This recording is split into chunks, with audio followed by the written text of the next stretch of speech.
जय हिंद। सभी देशवासियों को जन्माष्टमी की ढेर सारी शुभकामनाएं। आज जन्माष्टमी के अवसर पर हमें कृष्ण भगवान की वो बात याद रखनी चाहिए कि इस पृथ्वी को राक्षसों के आचरण से उतना क्षति नहीं पहुंचा जितना महात्माओं के मौन धारण ने पहुंचा दिया।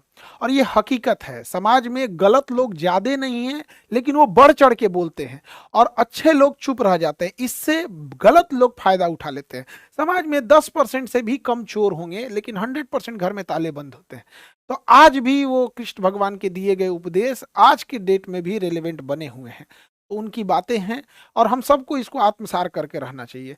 कल स्वतंत्रता दिवस था, स्वतंत्रता दिवस की भी ढेर सारी शुभकामनाएं। कल हम डायलिसिस सेंटर को बनाने के लिए व्यस्त थे और डायलिसिस सेंटर में हमने जैसा बोला था मशीनें वगैरह लगाने के लिए, डायलिसिस सेंटर खोलने के लिए, ताकि मरीज किडनी जिनका फेल हो जाता है उनको हफ्ते में 3 बार डायलिसिस करना होता है, यानी महीने में 12 से 13 डायलिसिस करना होता है। और प्राइवेट हॉस्पिटल में लगभग 3-4 हज़ार के बीच में एक डायलिसिस का लगता है, यानी मंथली उसका 50,000 रुपया खर्च हो जाता है। एक गरीब इंसान, रिक्शा ठेला वाला 50,000 रुपया नहीं ला सकता है मंथली, उसकी तो इतनी इनकम भी नहीं है। तो हम बोले थे कि जहां जरूरत लगेगा हम वहां वहां खोलेंगे। अभी बहुत जल्दी हम लोग पहले पटना में इस शुरुआत कर रहे हैं, क्योंकि यहीं सेंटर है तो यहाँ से मैनेज करना इजी हो जाता है। अभी जस्ट इसके बाद हम लोग बनारस डालने वाले हैं सेंटर। ब्लड बैंक की भी स्थापना होगी, तो वो भी बनारस में होगी, फिर दिल्ली में भी होगी, महाराष्ट्र में भी होगी। तो ऐसा नहीं है कि केवल हम, हाँ बस ये जरूर कहेंगे कि शुरुआत यहाँ से कर रहे हैं। धीरे धीरे एक्सपेंड इसको लगभग जहां तक हमसे पॉसिबल होगा हम वहां तक इसको लेकर जाएंगे। और रक्षाबंधन में भी बड़ा व्यस्त रहा सब लोग को। हमने बड़ा धूमधाम से, हमारे यहाँ राखी बांधी जाती है, राखी बनाया जाता है। अब एक्चुअल क्या है, राखी की शुरुआत तो हमने तो किया नहीं था, राखी तो एक पूरी परंपरा है। लेकिन हमारे यहाँ कैसे ऐसी राखी बांधी जाती थी, एक्चुअल में आज से 10 साल पहले जब हम लोग पढ़ाना चालू किए थे, तो उस समय रक्षाबंधन की जब हम छुट्टी दे रहे थे तो बहुत सारी लड़कियों ने पूछा कि सर आप राखी बांधने जा रहे हैं कि नहीं जा रहे हैं। तो हमने बोला था कि बबनी लोग, मेरी अपनी बहन नहीं है, इसलिए हम रक्षाबंधन में घर नहीं जा रहे हैं। तो उसी समय एक लड़की ने राखी बांध दिया था यहाँ पर, तो हम थोड़ा सा मिठाई मंगाए और उसे दे दिए यहाँ पे। और उसको देख के बाकी सारी लड़कियों ने भी राखी बांधा और धीरे धीरे ये सिलसिला चलते रहा। अब पुराने फोटोज वीडियोस देखेंगे रक्षाबंधन के तो उतनी भीड़ नहीं दिखेंगी। अभी क्या है, अभी तो बहुत ज्यादा है यहाँ पे। तो रक्षाबंधन मेरे लिए सालों से इंतजार करते हैं इस रक्षाबंधन के त्योहार का। पहले कम लड़कियां थी, अभी बहुत ज्यादा हो गए हैं। पहले बहनें कम थी, अभी ज्यादा बहनें राखी बांधने लगती हैं यहाँ पर। हम पहला राखी जो बंधवाते हैं वो हैंडीकेप लड़की से बनवाते हैं। और क्योंकि वो एक, उसको मतलब नेचर ने उसके साथ एक तरह का कहिए छल कर दिया यहाँ पर।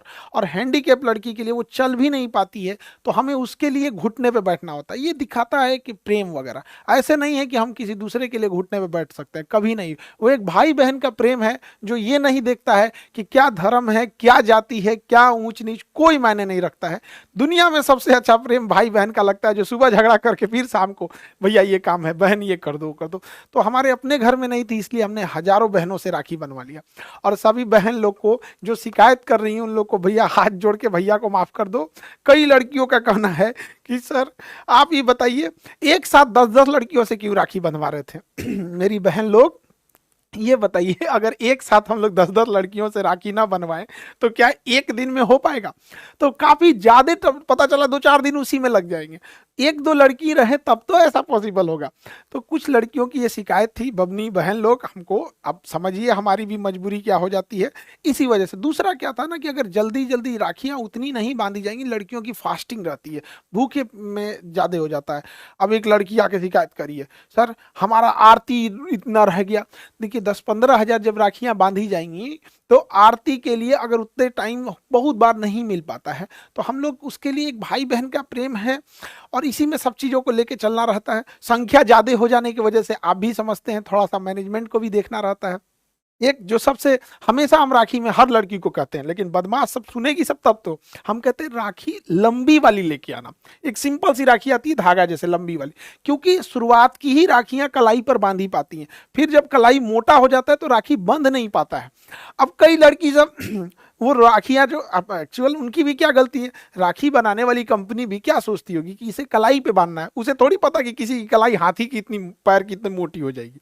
तो लास्ट में जो राखियां होती हैं वो बंध नहीं पाती है, तो फिर मजबूरी में क्या होती है, उन राखियों को एक पर रख के फिर उसे दूसरी किसी बड़ी राखी से लपेट दिया जाता है, बांध दिया जाता है। तो खैर इतना लंबा प्रोग्राम रहता है, तो एक साथ करने के लिए थोड़ी सी मजबूरी रहती है, और उस दिन लड़की लोग को बोल भी नहीं सकती, गुस्सा भी जाती है, तो भैया ये बात ठीक नहीं है। लेकिन समझिए बहन लोग, इस नेक्स्ट टाइम पे और बेहतर करेंगे।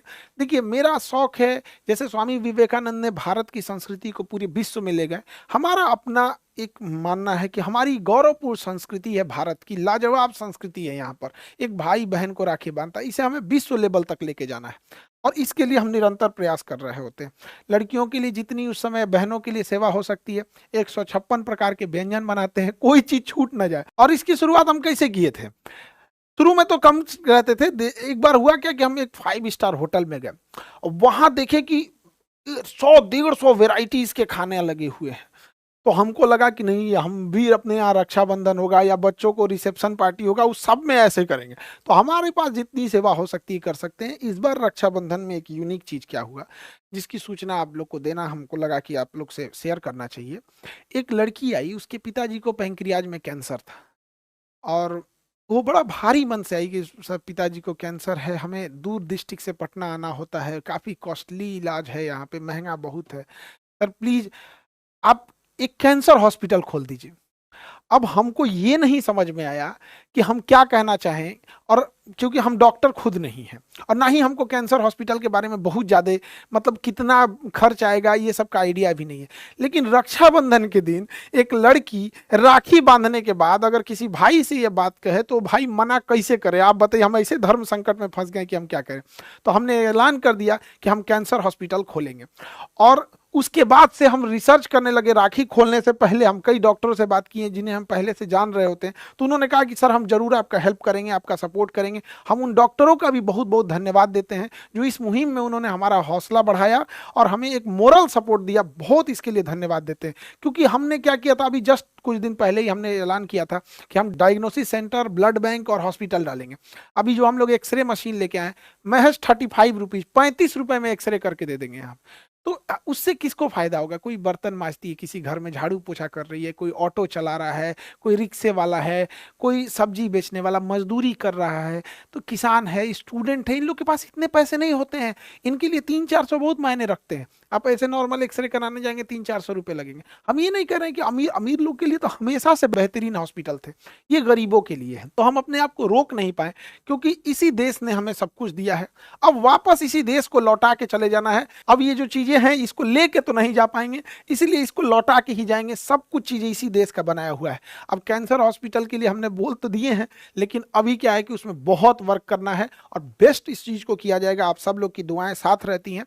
एक चीज बस ये कहेंगे कि देखिए हम खुद डॉक्टर नहीं हैं, लेकिन हमने हॉस्पिटल, डायलिसिस, ब्लड जांच और हर डिस्ट्रिक्ट वाइज इसको हम आगे लेके जा रहे हैं। जैसे जैसे होगा हम बहुत फास्ट कोशिश करेंगे पूरी प्रयास करने के लिए। लेकिन आपको क्या लगता है कि हमको ये चीजें करना चाहिए, आप क्या सोचते हैं इस बारे में, एक बार जरूर बताइएगा। क्योंकि आपकी बातें, आपका कमेंट जब हम इस चीजों को देखेंगे तो आपकी इस चीजों को हमें, मेरे लिए एक मोटिवेशन का काम करेगा। क्या हमें ये चीजें समाज को लौटा देना, ये चीजें ठीक हैं, इसमें और क्या सुझाव हो सकता है, आप लोग बेहतर जानते हैं। आप हर जगह जगह से आप लोग जुड़े हुए हैं, वहाँ किस चीज़ की समस्याएं हैं। जैसे अभी एक मेमोग्राफ मशीन आता है, वो हमने लगवाया है। वहाँ पे किसी महिला को अगर ब्रेस्ट कैंसर है, क्योंकि महिलाओं में ब्रेस्ट कैंसर काफ़ी कॉमन होता है, तो ब्रेस्ट कैंसर को अर्ली स्टेज में पकड़ लेता है। कई बार मेमोग्राफी इतनी सटीक होती है कि वो स्टेज 1 से भी पहले डिटेक्ट कर लेता है कि आपको संभावना ज़्यादा है, फिर वो वहाँ से बता देता है कि आप पेट सिटी में जाइए क्या है।